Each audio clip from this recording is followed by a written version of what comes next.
joined with the regulars this morning. I'm talking about James Silas. Yeah, good morning, Lagos. Good morning, everybody. Yes, so we're in.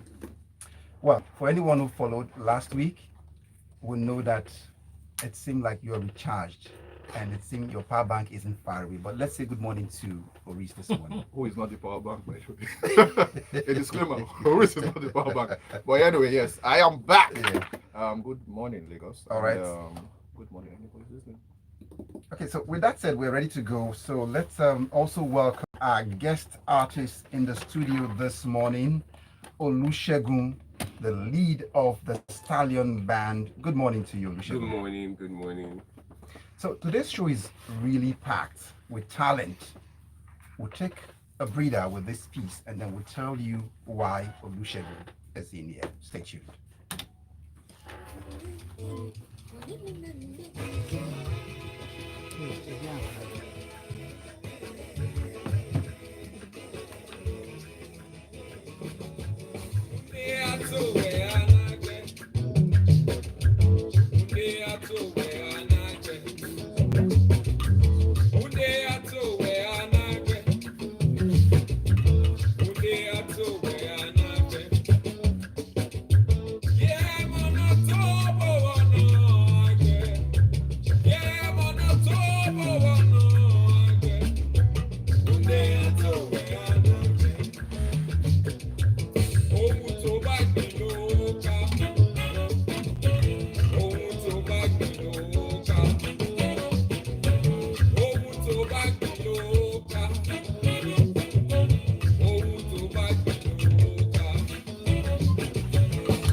Have we had enough?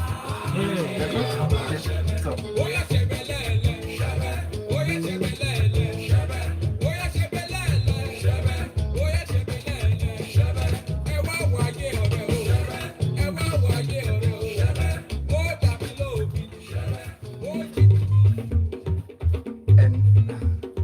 and as I will make it straight back into the studio this morning, as we say, that's a work, original work, with the credit going out to Olusegun this morning. Olusegun, that piece certainly has set some persons dancing in certain quarters this morning. Yeah. So, what was the plan when you put up this music together? When you put it together? For me, it was first telling a story, about emotions, because when I write my music, is either because of what I'm going through at the moment or what like I'm seeing, I'm feeling at the moment. So first off, it was about the storyline, and then as well as the melody, for people to enjoy it and people Yeah. to be able to delve into my life. I mean, for a bit. And going through your profile, what I saw was that this isn't your first single. So it's in this is like the second work. Yeah. The first single you had out was Konikbe. Yes, Konekwe. That was out in December 2022, and this was just in this came out in like 3 weeks, 3 weeks ago. Yeah. That's it's still very fresh. But I Yeah. also one of the things that surprised me when I got the info that you were coming in this morning, I was expecting to see one very gray, bearded person Yeah. looking so old, and then some person assisting him to come here. And some of us grew up early, and sometimes you see a man in a boy. So I don't think that's much of my appearance. It's more about what is inside. No, I didn't say that to take anything away from you. I'm just saying that it seemed you've encompassed a whole lot of experience Yeah. over time, and that Yeah. gives credence to the words of someone who said, "Those who will be young when they are old must first be old when they are young," and that's just giving you the credit. But Yeah. I expect James Silas and Oris have also heard this piece. So, what was your impression, Shebe? What we just listened to? Yes, so can we just ask you first of all to explain what's the meaning of Shebe? Okay, so Shebe is an expression of emotional turmoil, like I would say, because when I was recording, I had the verse and I didn't have hook, I didn't have chorus. So one day I was in the studio and then Shebe just came. So Shebe has no meaning literally, but to me, I had to tag a meaning to it, and it was an expression of how I was feeling. So if you listen to the storyline behind the song, it's about a little about betrayal, a little about what you sow you will reap. So Shebe was just like an expert. When you're trying to agitate for something and you're trying to nag and you're just repeating one word over and over, and then that's how the word came. So, I have to ask. I mean, my Yoruba is terrible, but is this like this? Doesn't sound like the Yoruba I know. Oh, okay, yeah. So, first off, the song was inspired by my mom. So one day, like I was listening to her sing one melody over and over. Like she was singing that melody, and I'm like, what is this that this woman is singing? And I was like, okay, you know what? Let's come now, just record it for me on the phone so we don't forget. And then we had it, and then she was like, what do you think about writing it in another language? And I'm like, makes sense. Then we just thought about writing it in Egun, because I'm Yoruba, I'm from Ondo State, but I don't know how to write Egun. So we had to get somebody to write that part. We had a Yoruba version, but we had to just get somebody to help us through with that part, and that was the first part that you heard.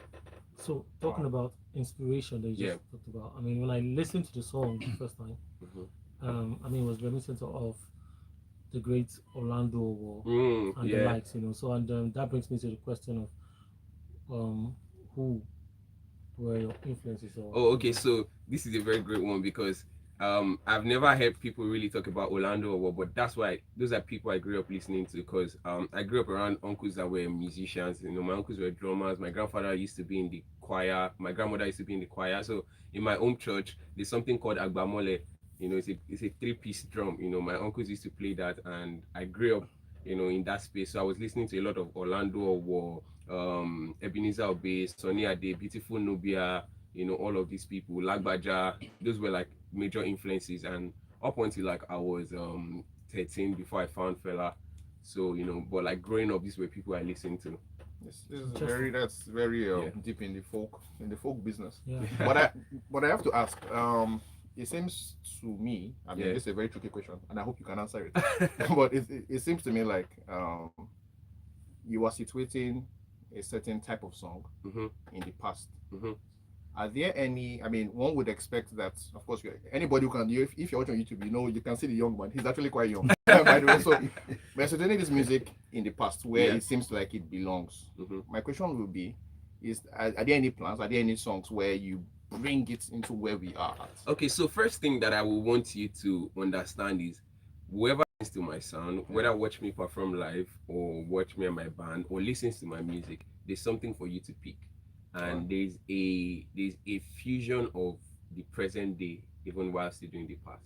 So it's either in my melody, in the brass session and whatnot. So if you listen to this song, you can hear like brass sessions that just keeps you. So I can promise you and I assure you, if you don't feel this way, call me back after the show. When you get home, you'll be remembering some of these lines. Do you understand? Now it talks about, now that you mentioned your live sessions, and I also understand that you play not just one instrument, you play close to about over 5 instruments.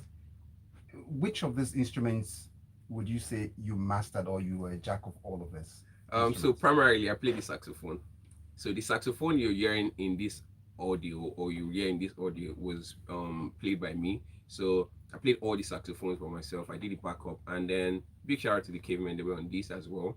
So I had like a stack of saxophones on it. So saxophone is primarily my instrument. Then I play the keys, I play percussions, I play the drums, then How is it, just before you go on, I'm interested when I go for live performances, I like to see all of these elements come to play. But one is wondering, if you play all this instrument, the transitions for you, or is this out of a fact that you want to keep the money at home? So the money for instrumentals, you already played, so you saved that money already. No, so I mean, there's that part, but like that's not the primary reason. I like that you admitted. Yeah, I mean, there's that part that sometimes it is human nature that one of the most difficult things is human coordination. Let's not deny that fact. So sometimes, having to do things by yourself saves a lot time, a lot of mental stuff. But primarily, it is because I first get inspiration first. So ability to transport it into other people's mind is another thing. But first, when I have it, I'm like, you know what, I can do this before I get other people on it. Like I said, I had this song. It was like in the raw form, and there were some parts there were instruments that I could play by myself, But you know what? I was just blocked. I could not do it. So when I had like my friends on it, the cavemen, I went to theirs, and then I was like, you know what? I had this thing, and then they were like, oh, let's do this. Immediately, I said it to them. It helped me. Do you understand? So yeah, there's that part, but primarily that's not the reason, you know. So I was going to ask him about, even though he has actually almost answered that question, the production process for this record. Did you have to play, was all the percussion, everything played live? Yeah, everything that you listen to on this track, everything was played live. From the percussion to the shekere, to the talking drum, to the bass guitar, electric guitar, saxophones, voice, and everything. Yeah. I mean, I have to ask that because I think it's necessary we ask now. Where can we hear you play? So I just headlined my show recently, or last Friday, and then it featured. Was that your first? No. But this was like my second headline show. But this is like out of a lot of other shows I've been playing. I've been playing at Celebration.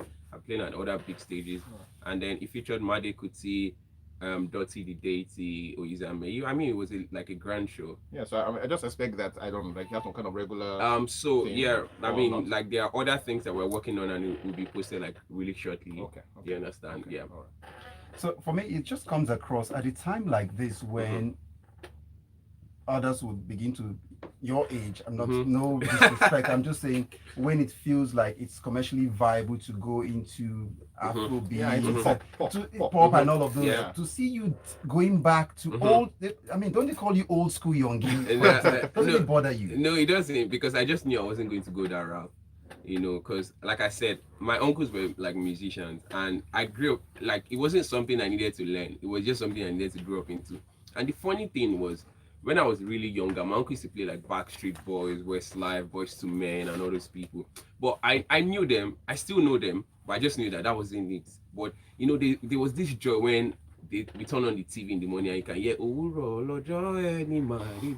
you understand? And then I could connect because these were languages that, you know, they were speaking around me, and I could feel it. All unlike, you know, the white people, but I just knew that I wasn't going to go. Lonely House, a quote in my heart. Well, your part now is chosen. It seems there's no going back about it. So one would like to know, since you've chosen to go the route of the great oldies, are there artists, you know, from the old, they are still alive now, that great you would like to do collaboration with, because they might be listening? And I mean, first thing, I mean, I really want to meet Sunny Ade, King Sunny Ade. I would really like to, you know, work with Lagbaja. Funny how I still said it to someone last week. I said if I see Lagbaja today with the marks, I'll still be very scared, because I still have that, like, you know, child thing in my head. But like, aside the fact that I'll feel very starstruck, you know, there's something about it, like these people, I want to like really have something to do with them, and it will really give me so much joy to do that. But how about the new guys? How about the new cats? I mean, new cats you might be. Yeah, they're like great artists that, I mean, like we have like similar stuff, and even that some of which you can see in their head that, oh, these people know these things, and you know, they are like great. Give me a name. Okay, I mean, I really like Adekunle Gold. I really like to do something with him. I mean, we still have something more to do with like the Cavemen, Made Kuti, and you know, there are a lot of other people. And funny how we might do something with like the pop guys. I'm just curious.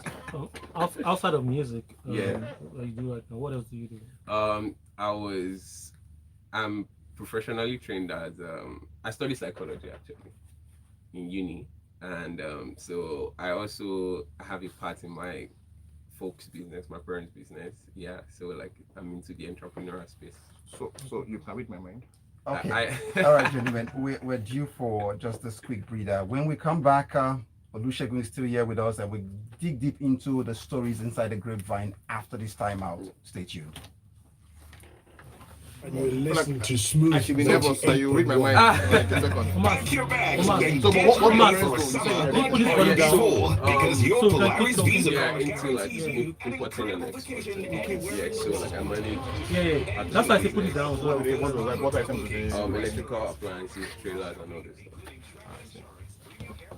we actually thought to ask that question. A lot of times we just talk about the music and stuff, like outside jam music, because we know how deep the music thing can go. Yeah. You just be lost in the whole. Yeah. And sometimes, for some people, you can see that it may not be working like that, but you're still struggling there when you have other options to explore. Other things to do, You know, so that's why it was important to actually ask that question. What else does it do outside music? But it's interesting. Like you said, young, old man in a young body. You know, because That's it's what they come, actually right? surprising. Do you understand when you see somebody like this who makes it?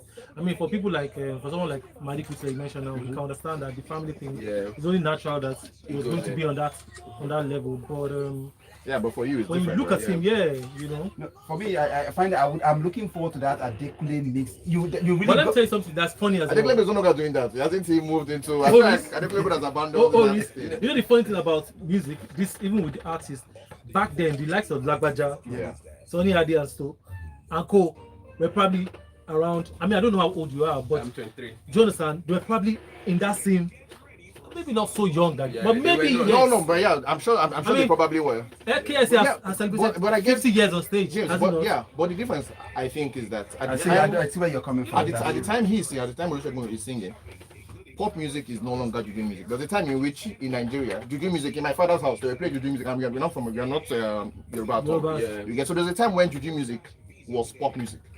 Yeah. That's no longer the time. So I Yeah. guess for them it's We're back. that's the little difference. We're back. Okay. Shall we?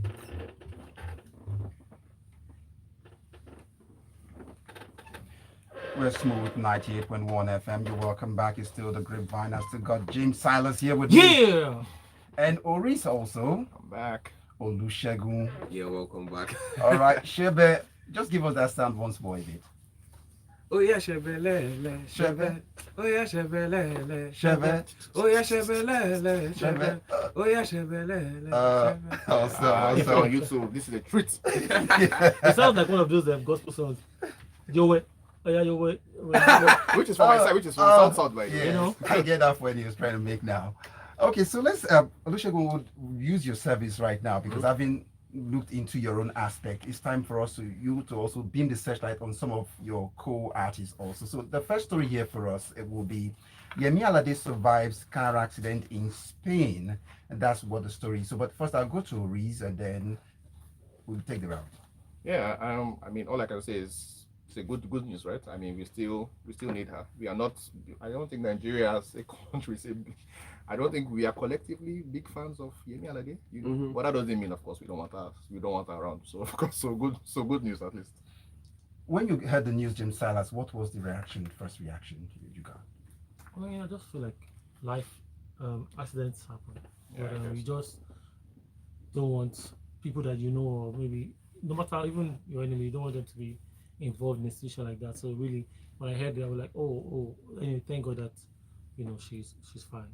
So now, as I take the question to Olusegun, I just want to, what was said, according to Yemi Alade, she said even after that accident, the car accident, she still went on to perform.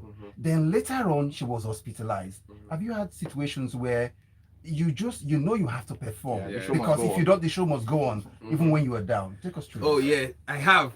Something happened last year, and so I was in a band at the time. I was playing in a band, and I was already playing like my own show. So I had a show, and then I had to play with the band as well. But like it was 10 minutes away. Apart. Yeah. So I was on stage with the other band, and I needed to be somewhere else. Do you understand? So I thought I could do it, and then the car that brought us, I wasn't able to get it, and I didn't drive. So what I said was I had all my saxophones with me, and I had like the bag I needed to change with. So I had everything on my body, and I was like, you know what? If life doesn't call you to a party, you throw one. So I said no car available. I started running. So I was. You know what it means to be running. Like I was running with bags on me, and then when I got to the venue of my own performance and I got to the backstage, I fell on the floor. Oof. Do you understand? So they had to give me water. Because I had lost breath. Like I kept, I saw it that if I ran like 2 more minutes away after like stopping, I would have probably died on the road. Do you understand? But when I fell, and it was a white man event, they don't want to hear story. They, like I was still late, and funny how I almost did not get paid because I was late. Good. Do you understand? It was not their business that I had to go and do or something else, but like work had to be done. So I got on stage and pretended nothing happened. Okay. And after that, I mean, I had to fix But myself. real quick, but when you say almost didn't get paid, are you saying paid your balance or paid at all? No, paid my balance. Just to But balances are always Be important. sure. You know? I can imagine. Well, now, at this point, the listener, they're eager to be part of this conversation. So Yeah. we'd like to get their messages on Inside the Grapevine, 0809 444 0981. WhatsApp messages only, 0809 444 0981. Let's get the messages coming in. And Tayo sent in a message saying, that's to you, Olusegun. Oh. Thank you for the clarification. It reminds me of folklore music. And it goes on, my brother, you would headline another show. Don't be angry. We missed the last one. Drop social media handle. Thank you. Just do that. Olusegun Charles Xavier. Oh, okay. So my social media handle is Olusegun_music. Luckily, I have Olusegun_music across all platforms. Yeah. And so I've got this one from Ian saying, so Yemi Alade's village people have 4G network in Spain. It's That's 5G, Ian. not even 4G. 5G. So that looks like a good place for us to segue straight into this next story from the African giant, Burna Boy. The real king. It says, most Afrobeat artists sing about nothing. That's what he has to say. He started again shaking tables. Yeah. James Silas. Okay, yeah, James. First. Yeah, I mean, myself and Oris, that's something that we actually discussed this morning. Trying to balance the conversations that we've seen on social media and also the particular statement or the interview, so to speak.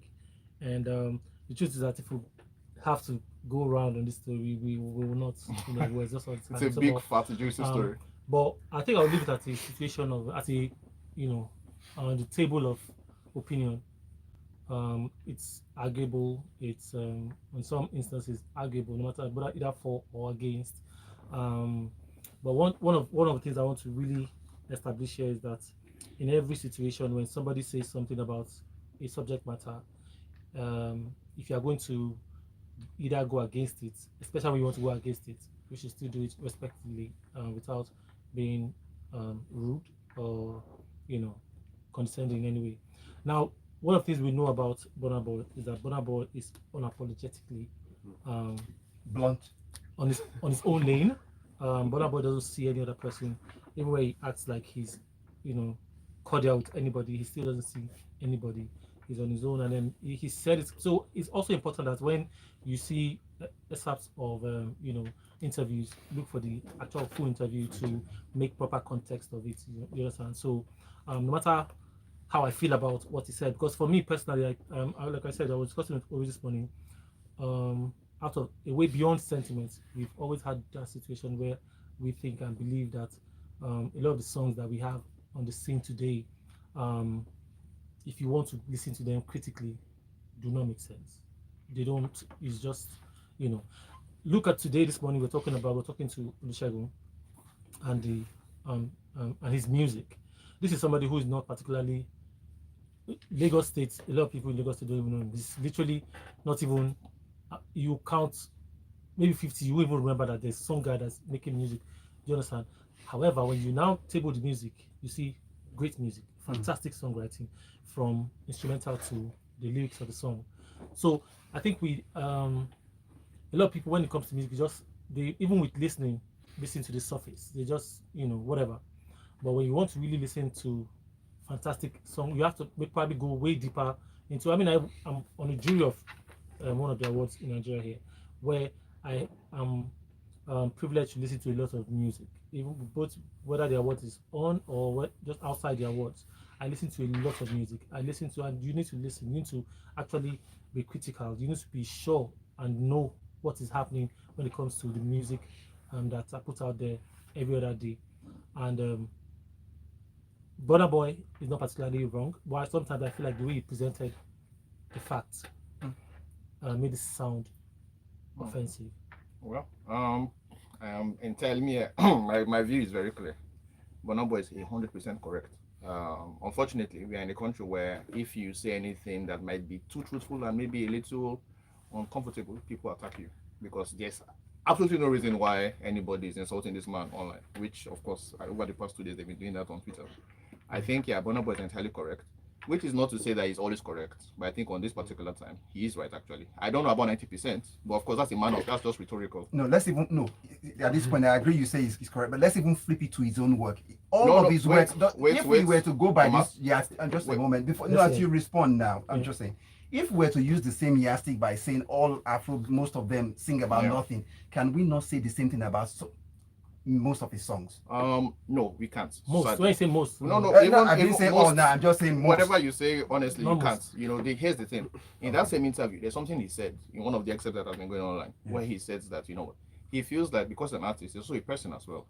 What that means that he has good times, he has bad times, everything. So for him, if you are putting out a record, all of these things should be represented. So indeed, it's true. Burna Boy has songs that are like just mindless, brainless songs, but he also has songs that actually are incredibly deep. Yeah. So I am saying so that I'm not saying that Burna, like I said, I do not know about 90%, but I would say to anybody actually that Burna Boy is right about the scene. A lot of the songs that pop, are just party music, and party music is like so that people who are in the club can have a good time, But Burna Boy, of course, has always tried to like measure it out. Do this, do that. Let's even go back to Fela. Fela too also had like songs that are also mindless, by the way. People will say whatever they want to say, but it's true actually. He too did that as well. In fact, Fela, in my view, is one of the people who actually cited something that I think is not particularly palatable if you think about it from Burna Boy's perspective, which is the lyrics might be incredibly deep, but he put in this groove where you feel like the lyrics are like secondary. What you need to do is dance to this sadness. I used to make a joke about Femi Kuti's, that's his son's song, Sorry. I'm like, that song is like a terrible picture of what Nigeria is. Yeah, at the same time, you need to dance to that stuff. Whoa! And so please quickly, so we can move want to come to Olusegun, but I want to. Oh gosh. There's a lot to say. Yeah, so I want to quickly. That's in the context of what this guy has said. Yes. No disrespect, but please pick a couple of. In fact, after that Starboy, what's the title of that Whiskey Superstar album? Actually, yes. Please, after that time when Burna Boy talks about good time, this, give me a Whiskey record, that album that has made sense. At the end, the very end. In summary, this is because we have someone here who's choosing to go a route that is not often traveled by young people. Yeah. So is this coming at a time where you also feel this is something you want to correct in the industry? First off, I need to also let people know that people with their realities, do you understand? Like for me, the reason why I'm going into this is as to what I grew up into. People have different reasons for choosing whatever they want to do. The fact that they are not in my line doesn't undermine whatever they are doing. So, but like I just believe that whatever thing that you're doing as a musician, first remember that music is a tool to either change or destroy. So whatever path you want to choose should be in that line. Even the Bible says they're giving you life. This man is a diplomat. No, he's a true psychologist. So finally, let's close up the show with this story. Lizzo intends to sue backup dancers for. Who sued her earlier? No, is it what? Yeah, is this the counter sue? She said there will be a counter sue. Oh yeah. Because I was saying, I think I don't know if we were in studio together when we were talking about this. But I don't know if you were. We were saying that I was saying that she's a very body positive person. And to hear she's doing stuff at the back. Yeah, I mean, so it's questionable. So I would like to see the end of that. Of the situation of the act. Let's see where it ends. Honestly, I've had a great time. I don't know about you, but I know everyone here on this panel have a great time from what I can see. A good time too. Yeah. Oh, that sounds like someone's album. Yeah. Okay. So let's get on to read our last couple of messages before we let you guys go. I see this one from Victor Sheun saying, all music cannot be lyrical top notch. Same with movies, books, and actually all aspects of the act. That is true. And then Tayo runs in with this one. Charles Xavier with a political counter. So, Oris, thank you so much for your time this morning. Yep. Meanwhile, you could catch the James and Oris show on YouTube. Hit us up. We are going to be talking Instagram, for long everywhere. about Burna Boy. James Silas.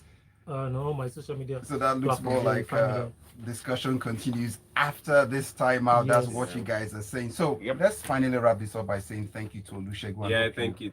So where can we find you, Olusegun? Please again. Where can we find you online? Oh, okay. Olusegun _music OLUSEGUN_music. Thank you all for your time. That's a wrap on the Grapevine. My name is Omatseye Atsenuwa. Good morning.